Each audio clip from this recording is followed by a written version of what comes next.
तो इसलिए साथ संगत जी, जब तक हमने ये सारे की सारी बातें, ये सारे के सारे जितनी भी ये फैक्ट्स हैं, जब तक ये कन्फर्म नहीं किए तो तब तक हमें इनके बारे में पता नहीं हो सकेगा, तब तक हम इस सच्चाई को। तो इसलिए सबसे पहले ये जानना बहुत ज़्यादा जरूरी है कि परमेश्वर को हम कैसे अपने अंग संग होने का एहसास करें, कैसे हमें पता चले कि परमात्मा, परमेश्वर, परब्रह्म, निर्गुण निराकार, सर्वाधार, विश्वाधार परम तत्व हमारे अंग संग है। ये हम कैसे जाने, ये हम कैसे पहचाने। तो जैसे मैंने आपको साथ संगत जी बताया है कि किसी भौतिक पदार्थ को किसी लेबोरेटरी में जाकर ही हमारे जैसे साइंटिस्ट लोग हैं वो उसको अनुभव करते हैं, उसका निर्णय लेते हैं। तो ठीक इसी प्रकार से परम तत्व को जो ब्रह्म विद्या की प्रयोगशाला है, जैसे लेबोरेटरी होती है, ऐसे ही ब्रह्म विद्या की प्रयोगशाला में ब्रह्म विद्या की, इस परा विद्या की, इस परब्रह्म निर्गुण निराकार सर्वाधार विश्वाधार परम तत्व के ज्ञान की जो प्रयोगशाला है, जो निरीक्षण और परीक्षण करने की जो ब्रह्म विद्या की जो प्रयोगशाला है, इस प्रयोगशाला में, ब्रह्म विद्या की प्रयोगशाला में सदगुरु के आदेश और उपदेश की पालना करते हुए हम परम तत्व का अपने अंग संग होने का अनुभव भली भांति कर सकते हैं, बाखूबी कर सकते हैं। सो इसलिए चेतन है साथ संगत जी, ये जो चेतन तत्व है, जो चेतन तत्व है, ये जो परम तत्व, ये सबसे पार है और सबसे परे है। ज्ञान के द्वारा इसका जो है स्पष्ट रूप से जो साक्षात्कार होता है, ज्ञान की साथ संगत जी स्पष्ट रूप से साक्षात्कार होता है।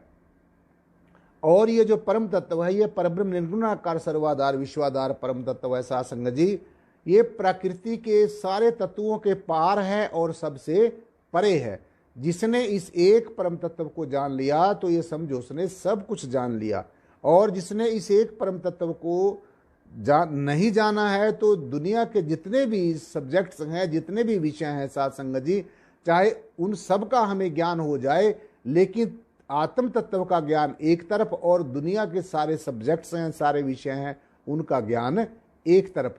क्योंकि ये जो परम तत्व है, ये यही हम सब का मूल है, यही हम सब का आधार है। इसी के होने से, इसी निर्गुण निराकार सर्वाधार विश्वाधार परम तत्व के होने से हम जिंदा हैं। इसी के होने से सारे का सारा जो यूनिवर्स है वो श्वास ले रहा है। जितने भी जीवधारी हैं, प्राणधारी हैं, शरीरधारी जीव हैं, वो सारे के सारे इसी से ही ऊर्जा लेते हैं। ये निर्गुण निराकार सर्वाधार परम तत्व ये ऊर्जा का भंडार है, ये शक्ति का भंडार है। तो सारे के सारे जो जीव हैं, 84 की 84 लाख जो जोनी है, इसी परम तत्व परमेश्वर से ही ऊर्जा लेते हैं, ऊर्जा लेकर ही ऊर्जावान होते हैं और इसी के मदद से ही अपना जीवन यापन करते हैं। तो इसलिए साथ संगत जी, जो चेतन तत्व है ये सर्वव्यापक है और सर्वशक्तिमान है। इसलिए इस चेतन तत्व को, इस परमात्म तत्व का जो अनुभव है, जैसे और पदार्थों का निर्णय लेबोरेटरी में जाकर किया जाता है, जैसे भी मैंने अभी आपको बताया कि जितने भी 5 के 5 तत्व हैं, उनको अगर हम टेस्ट करना चाहें, उनको देखना चाहें, जैसे पानी में देखना चाहें, तो उसको लेबोरेटरी में टेस्ट किया जाता है, लेबोरेटरी में उसका निरीक्षण परीक्षण किया जाता है। तो ठीक इसी प्रकार से जो आत्म तत्व है, जो परमात्म तत्व है, इसका अनुभव करने के लिए हमें ब्रह्म विद्या की जो लेबोरेटरी है, ब्रह्म विद्या की जो प्रयोगशाला है, उस प्रयोगशाला में ज्ञान की युक्ति के साथ, विवेक के साथ हम परम तत्व का अपने अंग संग होने का एहसास कर सकते हैं। तो ब्रह्म विद्या की ये भी एक प्रयोगशाला है और सतगुरु इसकी बाखूबी पालना करते हुए। तो अगर हम ज्ञान की दृष्टि से देखें, आप ज्ञान की दृष्टि से देखो, विवेक से थोड़ा काम लो, तो ये चारों के चारों तरफ हमें सार संगत जी ये हमारे चेतन तत्व है, ये परमात्म तत्व है, ये परम तत्व है, ये निर्गुण निराकार सर्वाधार विश्वाधार परम तत्व हमारे चारों तरफ है, ओत प्रोत है। हम इसके अंदर हैं और ये हमारे अंदर है। तो चेतन ही चेतन हमारे चारों तरफ है। चौगिर्द हमारे राम जी, ये जो रमा हुआ राम है, ये सब के आपके चारों तरफ है। आपके दाएं भी है, आपके बाएं भी है, आपके आगे भी है, पीछे भी है, ऊपर भी है, नीचे, सब इसके बीच में बैठे हैं और ये हमारे बीच में बैठा है। हम ओत प्रोत हैं। तो ये इतना श्रेष्ठ ज्ञान है साध संगत जी। ये ज्ञान इतना जल्दी समझ में नहीं आता, लेकिन जिसकी समझ में आ गया तो फिर वो कभी भी भटकता नहीं है। तो जब तक ये ज्ञान समझ में नहीं आता है साध संगत जी, तब तक हमें नित्य प्रति साधना, आराधना और सतगुरु भगवान के जो हमें 5 के 5 जो प्रण दिए हैं, उनका हमने हमेशा ध्यान रखना है। तो जो चेतन तत्व है, ये अपने आप में भी शुद्ध है। अगर कोई दुनिया में कोई प्योर और श्योर चीज है, अगर कहीं प्योरिटी और श्योरिटी है, तो इस परम तत्व में है, इस आत्म तत्व में है, इस चेतन तत्व में है। तो ये जो चेतन तत्व है साध संगत जी, ये शुद्ध स्वरूप है, प्योर है, विशुद्ध है और ये चेतन है, हमेशा चैतन्य रहता है। ये सत्य स्वरूप है। ये तीन के तीनों कालों में सत्य रहता है। पहले भी सत्य था, अब भी सत्य और आगे भी सत्य रहेगा। ये आनंद स्वरूप है। संसार के जितने भी भोग हैं, जो रसा स्वादन है संगत जी, फिर वही बहुत बड़े दुखों का कारण बन जाता है। तो जिसको जीव अज्ञानतावश ये आनंद सोच रहा है कि मुझे संसार में आकर सुखों भोगों में, रसा स्वादनों में मुझे कुछ आनंद मिलता है, वो आनंद नहीं है, वो सुख है और वो क्षणिक सुख है। जितने भी हमारे साथ संगत जी क्षणिक सुख हैं, वो क्षणिक सुख बाद में जाकर बहुत बड़े दुखों का कारण बन जाते हैं। इसलिए आनंद जो है वो सिर्फ आत्मा का ही स्वरूप है और आत्म तत्व को जानने से ही ये जो जीव है वो आनंद से ओतप्रोत हो सकता है। यह जो परम चैतन्य सत्ता है साध संगत जी, ये अनुभव और ब्रह्म विद्या का प्रकाश है। ये जो चेतन तत्व है, ये अनुभव का और ब्रह्म विद्या का ये प्रकाश है साध संगत जी। इसलिए हमने अच्छे तरीके से समझ लेना चाहिए। जब आत्मा इंद्रियों की शक्ति से उपराम होकर सिद्ध अवस्था को प्राप्त हो जाती है, ध्यान से सुनना है। जब आत्मा, पहले आपने जान लिया है इस पंचभौतिक शरीर के अंदर रहने वाली हम एक पावन पवित्र आत्मा है। तो जब आत्मा साध संगत जी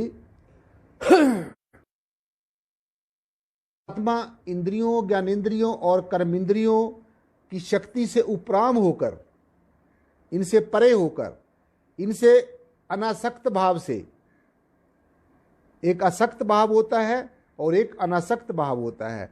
एक संसार में जीव असक्त भाव से रहता है, चिपका हुआ है संसार के अंदर, रिश्तों से, नातों से, सगे संबंधियों से, संसारिक जो जड़ पदार्थ हैं, संसार की चीजों से।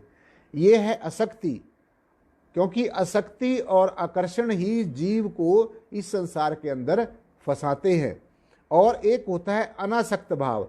तो जब अनासक्त भाव आत्म तत्व है, आत्मा है, इंद्रियों की शक्ति से उपराम होकर सिद्ध अवस्था को प्राप्त हो जाती है, तब चेतन का अनुभव होता है। जब हमें अवस्था में हमारी आत्मा चली जाती है तो हमें उस समय अनुभव होता है, हम आत्म प्रज्ञ हो जाते हैं, आत्मस्थित हो जाते हैं और हमें आत्मा का अनुभव होता है कि आत्मा भी कुछ है। और यही साध संगत जी एक बहुत बड़ी वास्तविकता है। यही असली आध्यात्मिक जीवन है।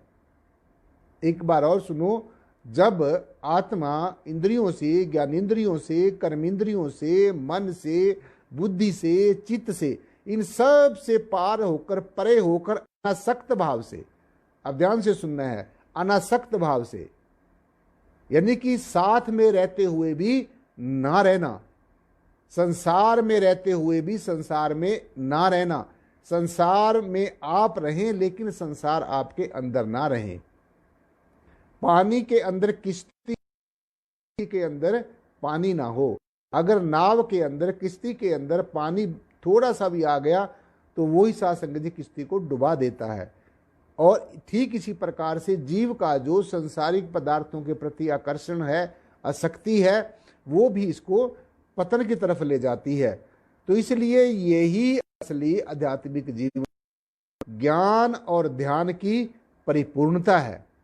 जब हमारी आत्मा सिद्ध अवस्था में होती है तो सबसे पार चले जाती है, अंतःकरण से, चतुष्टय अंतःकरण से पार हो परे चली जाती है। और सिद्ध अवस्था में जब हमारी आत्मा होती है तो साध संगत जी यही परिपूर्ण ज्ञान, आत्मज्ञान, ब्रह्म विद्या और ध्यान की परिपूर्णता है।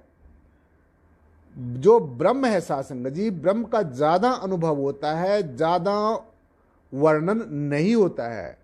इस परम तत्व का, इस परब्रह्म निर्गुणाकार परमेश्वर का लौकिक शब्दों में ज्यादातर अक्षर इसका वर्णन नहीं किया जा सकता।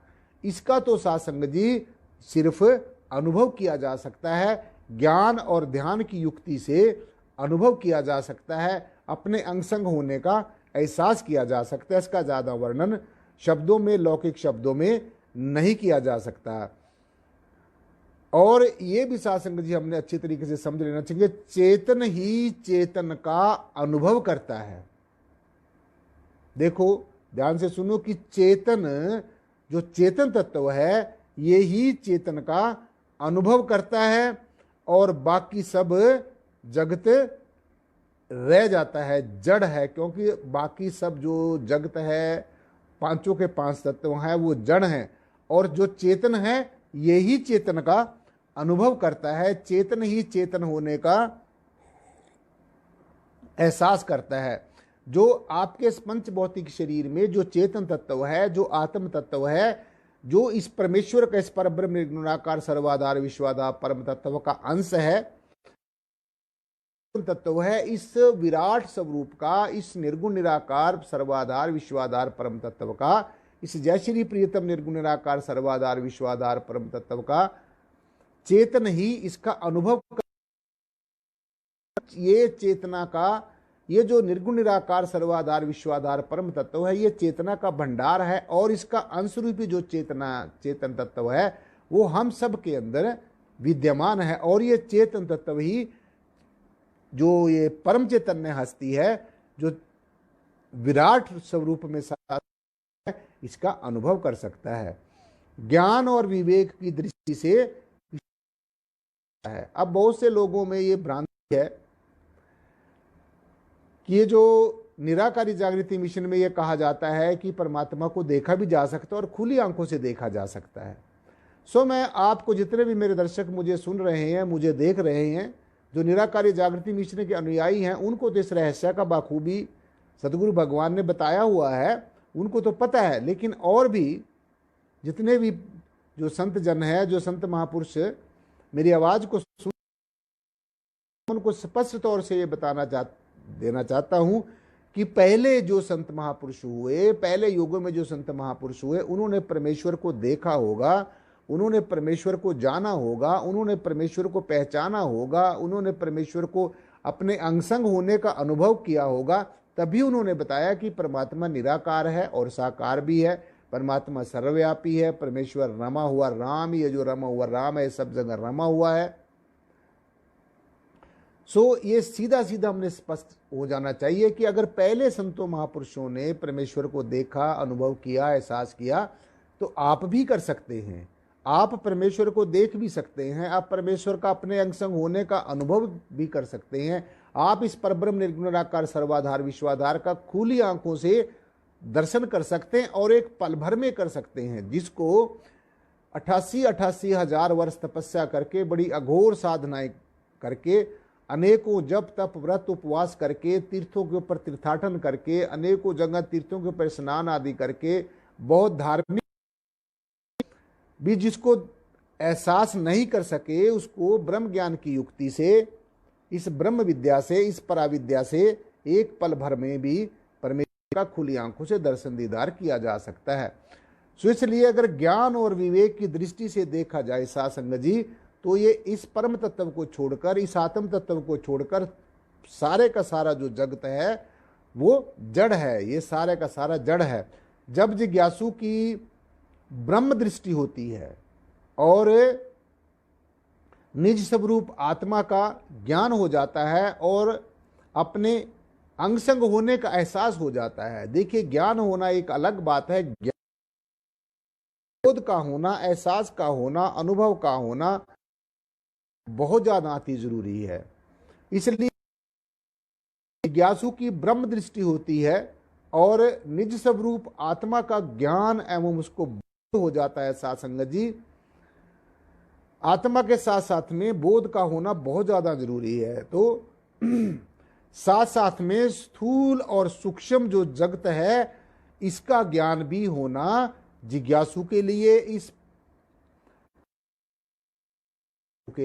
इस पथ के ऊपर चलने वो राही के लिए स्थूल जगत का, जागृत अवस्था का, इन सारी अवस्थाओं का पता होना चाहिए। जब तक इन सारी अवस्थाओं से साधक नहीं गुजरेगा पूर्ण ब्रह्म का ज्ञान हो सकता। तो इसलिए जो स्थूल और सूक्ष्म है इसका ज्ञान भी होना बहुत ज्यादा साध संगत जी जरूरी है। इस स्थूल और सूक्ष्म जगत का ज्ञान होना भी जरूरी है। जब ज्ञान की दिव्य दृष्टि अंतर्मुखी होती है, अब ध्यान से सुनना है, जब ज्ञान की दृष्टि, ये संसारिक दृष्टि नहीं, इन आंखों से ये साकार जो सगुण ब्रह्म देख रहे हैं, संसार को देख रहे हैं, इन आंखों से साकार भी दिखता है और निराकार भी दिखता है। तो इन आंखों के अंदर बैठकर कोई देख रहा है, आंखें नहीं देख रही, आंखों के अंदर बैठकर कोई देख रहा है। आंखें तो एक माध्यम है, आंखों के माध्यम से कोई देख रहा है। जब तो आप संसार को देखते हैं, संसार की नाशवान चीजों को देखते हैं, ये समझ लेना हमारा मन देखता है। ये सारा मन का जो विलास है, मन का प्रोजेक्ट है, ये सारा का सारा मन का दायरा है। और जब हम आंखों के माध्यम से इस परब्रह्म निर्गुणाकार सर्वाधार विश्वाधार परमात्मा